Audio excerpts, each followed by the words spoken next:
नमस्कार, मैं रवीश कुमार। आपका अंदाज़ा सही है कि क्या कहने जा रहा हूँ, लेकिन गुजारिश है कि जो भी कह रहा हूँ उसे धीरज के साथ सुनिएगा।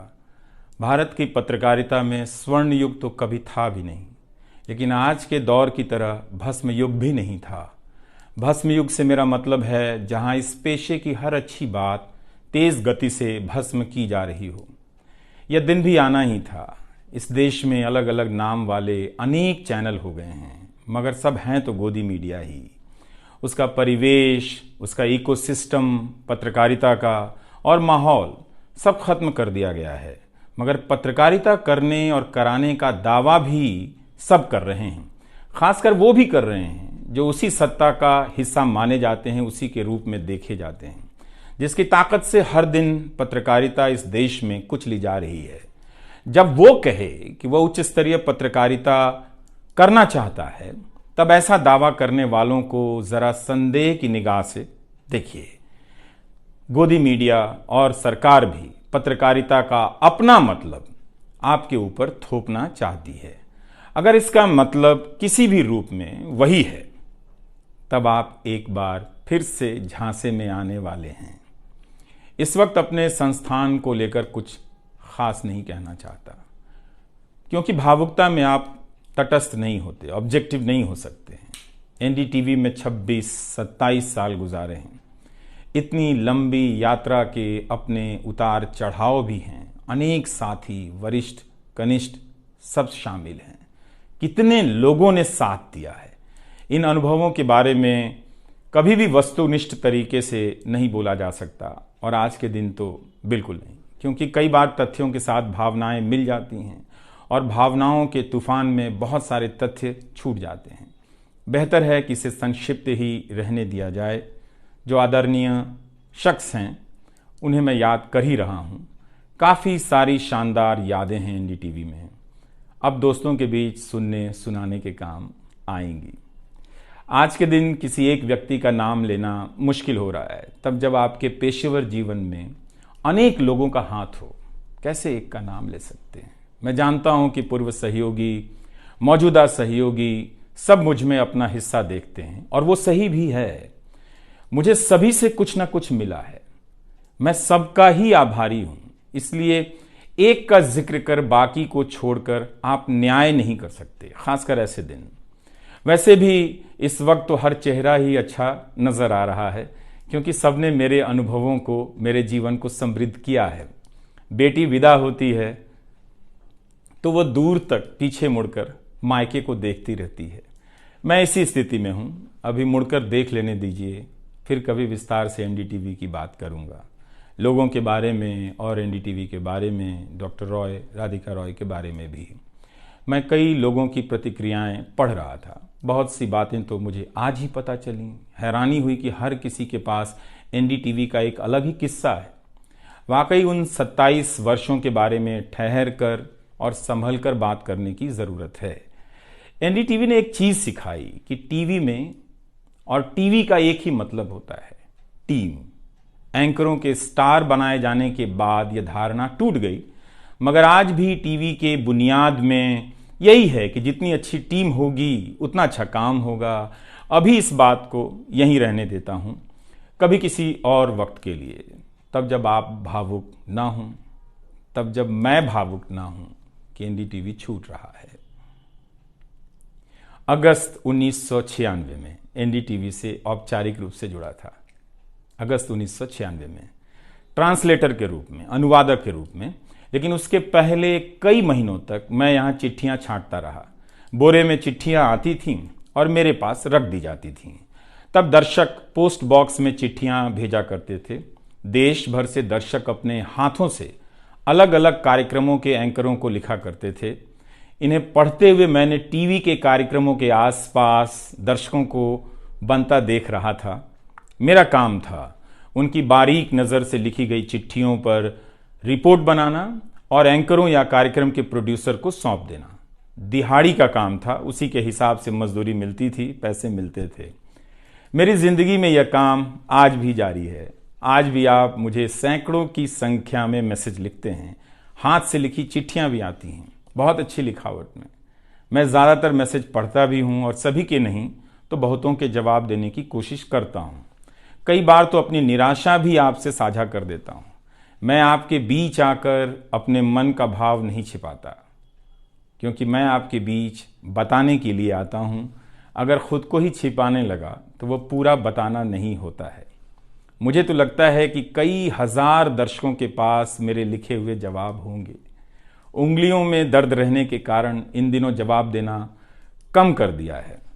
तो एक तरह से जिन चिट्ठियों से एनडीटीवी में मेरी शुरुआत होती है, उनका आना जाना आज भी जारी है, आज तक जारी था। वो काम आगे भी जारी रहेगा, लेकिन इतने सारे सुझावों, जवाबों, अपेक्षाओं, शिकायतों और डांट के बीच सोना, जागना और जीना मुझे आपके हवाले करता चला गया। मैं खुद के पास तो रहा ही नहीं, आपके बीच गया तो घर ही नहीं लौटा। शायद अब कुछ वक्त मिलेगा खुद के साथ रहने का। आज की शाम एक ऐसी शाम है जहां चिड़िया को उसका घोंसला नजर नहीं आ रहा, क्योंकि कोई और उसका घोंसला ले गया है, मगर उसके सामने थक जाने तक एक खुला आसमान जरूर नजर आ रहा है। तो खैर, उसके बाद अनुवादक बना और कई पत्रकारों की रिपोर्ट का अंग्रेजी से हिंदी में अनुवाद करता रहा।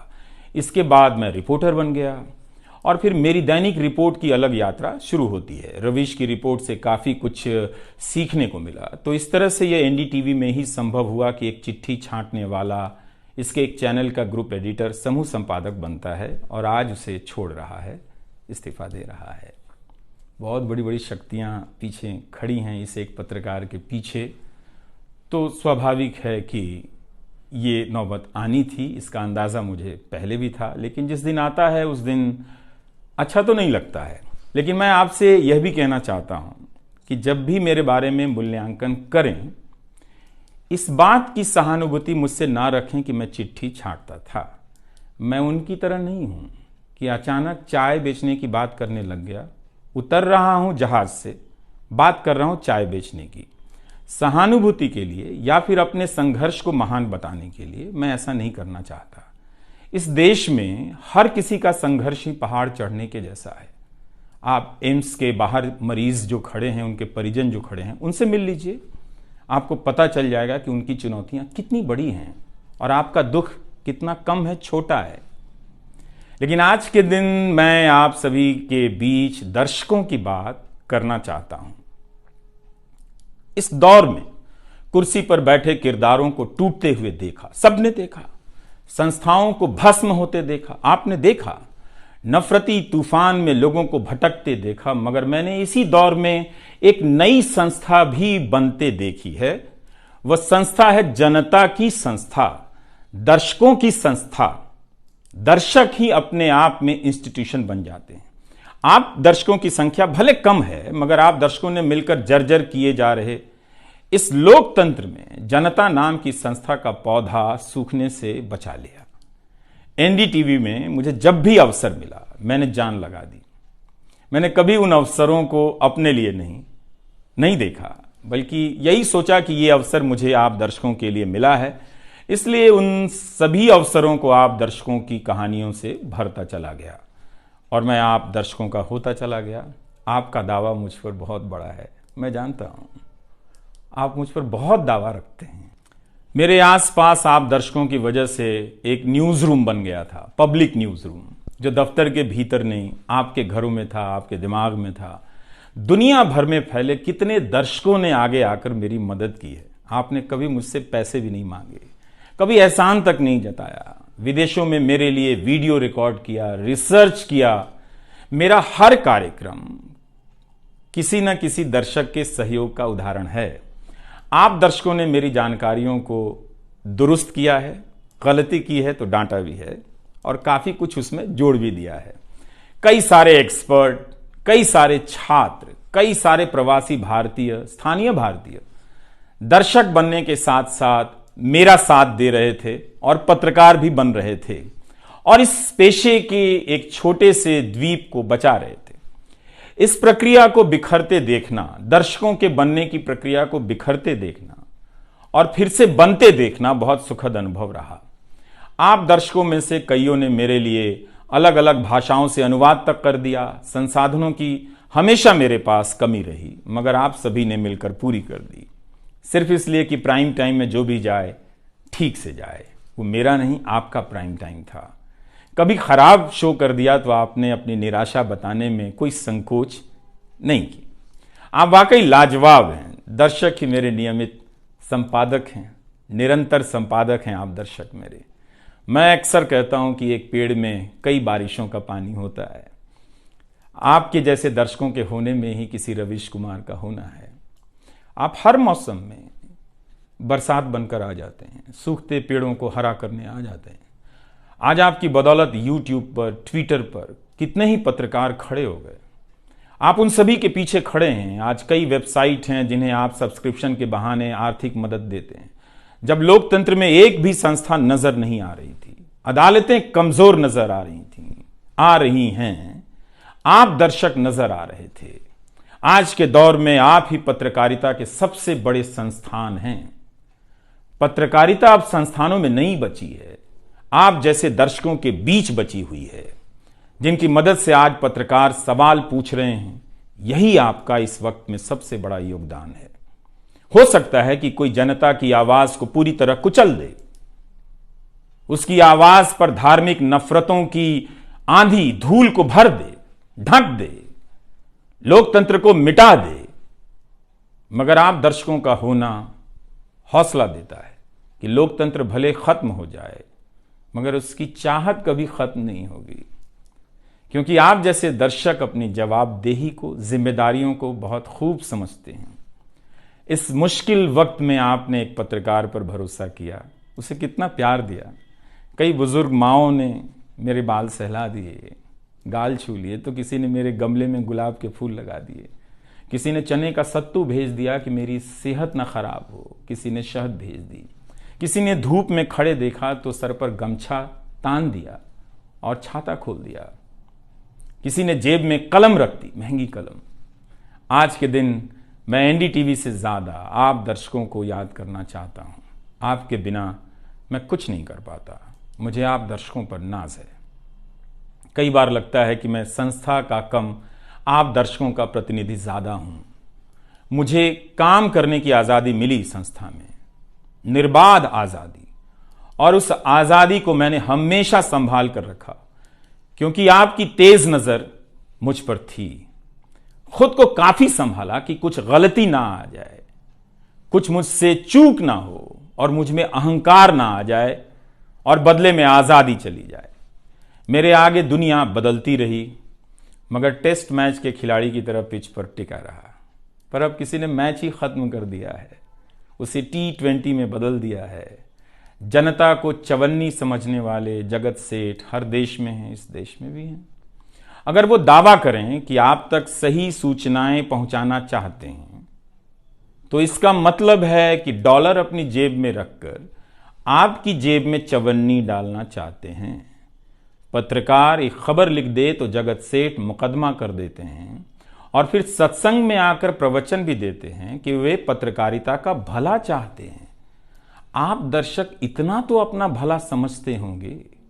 इसलिए आज मैं अपने संस्थान से ज्यादा आप दर्शकों को याद करना चाहता हूं।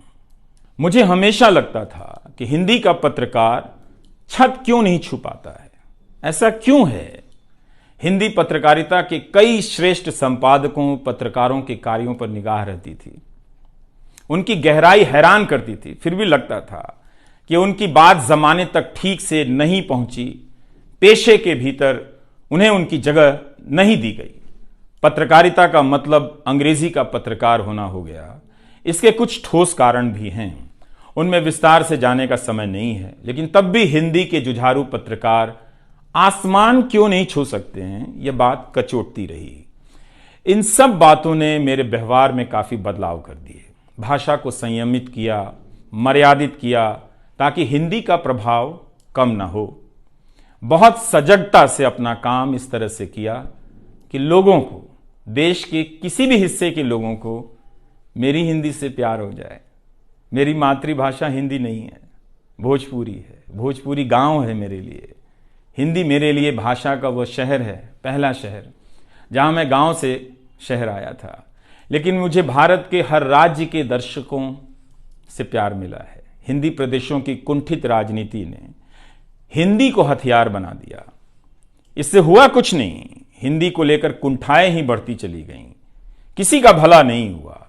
मैं उन सभी गैर हिंदी भाषी पत्रकारों, सामाजिक कार्यकर्ताओं, विद्वानों का शुक्रिया अदा करना चाहता हूं, जिन्होंने मेरी हिंदी को समृद्ध किया, जिन्होंने मेरे लिखे हुए का अपनी भाषा में अनुवाद किया और अपनी भाषा में लिखी हुई जानकारियों का मेरे लिए अनुवाद कर दिया मुफ्त में। कई बार लगता था कि अलग अलग डिब्बे जुड़ते जा रहे हैं और रेल बनती जा रही है।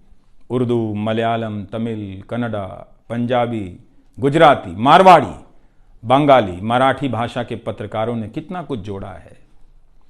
यह बात कहीं हिंदी बनाम अंग्रेजी की तरफ ना मुड़ जाए, इसलिए कहना जरूरी है कि अंग्रेजी भाषा में लिखने वाले विद्वानों और पत्रकारों ने मेरी खुलकर मदद की है, मेरे साथ बराबरी का व्यवहार किया। जो नहीं कर सके, ऐसे हैं, उनका क्या हिसाब करना, उनका क्या रोना, मगर जो बराबरी के साथ पेश आते रहे, उनका आभार व्यक्त करना चाहिए। उन सभी ने अपना श्रेष्ठ मुझसे साझा किया, किताबें दी, अवसर बताए, मेरे लेख का अनुवाद तक कर दिया, ज्यादा लोगों तक पहुंचा दिया।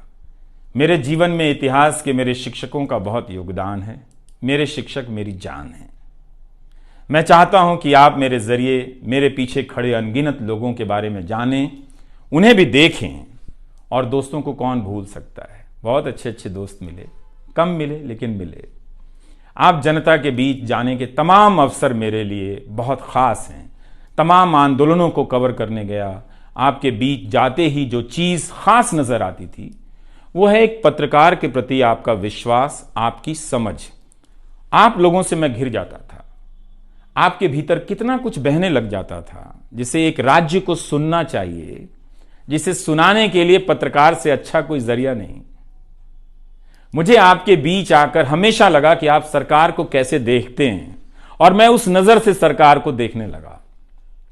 इसी का भरोसा है कि आपकी सक्रियता में ही भारत का लोकतंत्र धड़कता है। शाहीन बाग और किसान आंदोलन की जिद में मुझे सूरज की रोशनी दिखाई देती है। आपको जनता बनते हुए देखा है। मेरा विश्वास गहरा होता चला है कि तंत्र भले खत्म हो जाए, लेकिन जनता के बीच जन बचा हुआ है। एक दिन यही जन आज से बेहतर तंत्र बना लेगा। आज कुछ लोगों को यकीन हो गया है कि सारा तंत्र उनके कब्जे में है। अब जन का कोई मोल नहीं। मीडिया को खत्म कर विपक्ष और जनता को खत्म किया जा चुका है।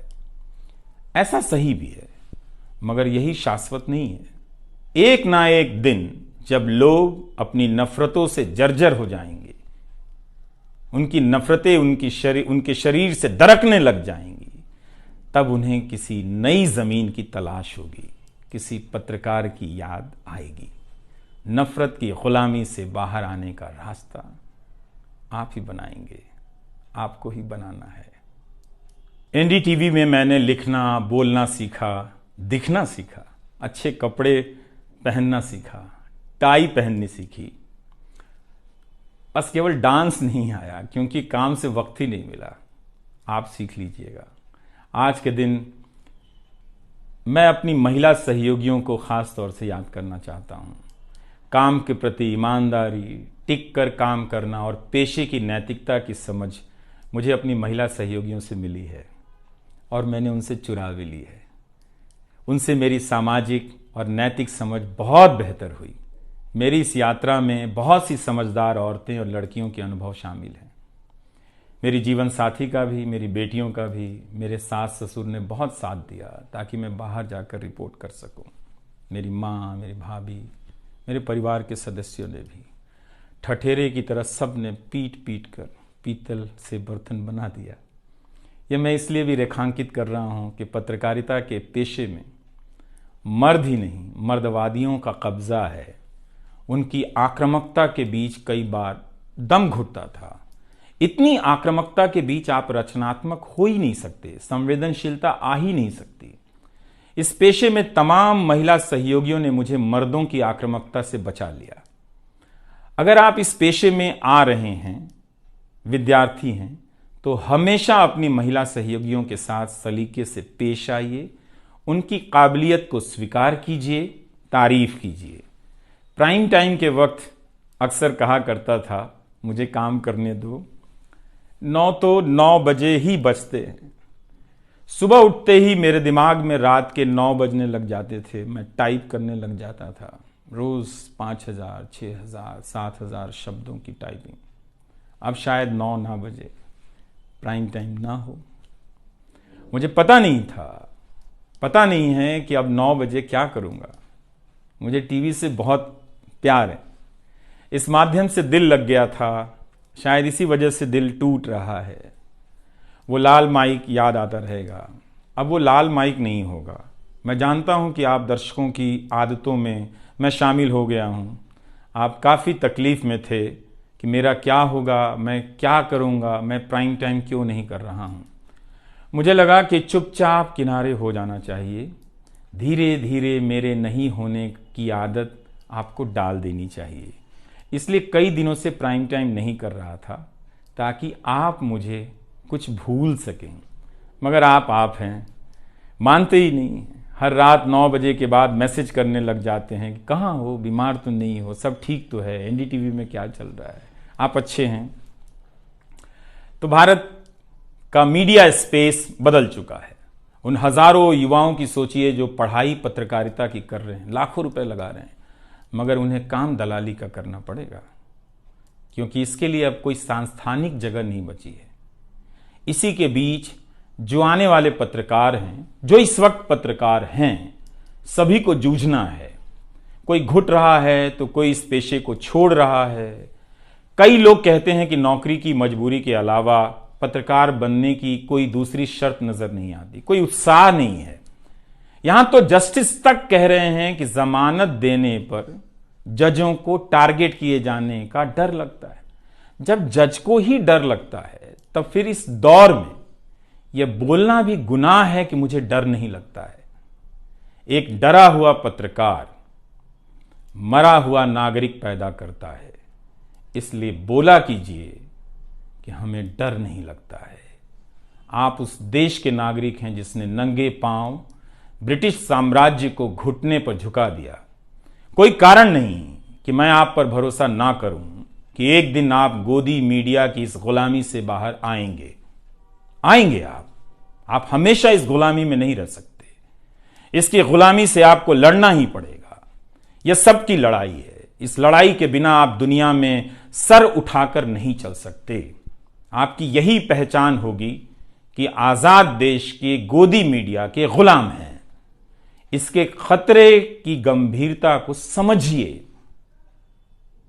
कानून की आड़ में अब अधिकार कुचले जा रहे हैं, अभिव्यक्तियों को रौंदा जा रहा है, ताकि सारे अवैध काम वैध नजर आए।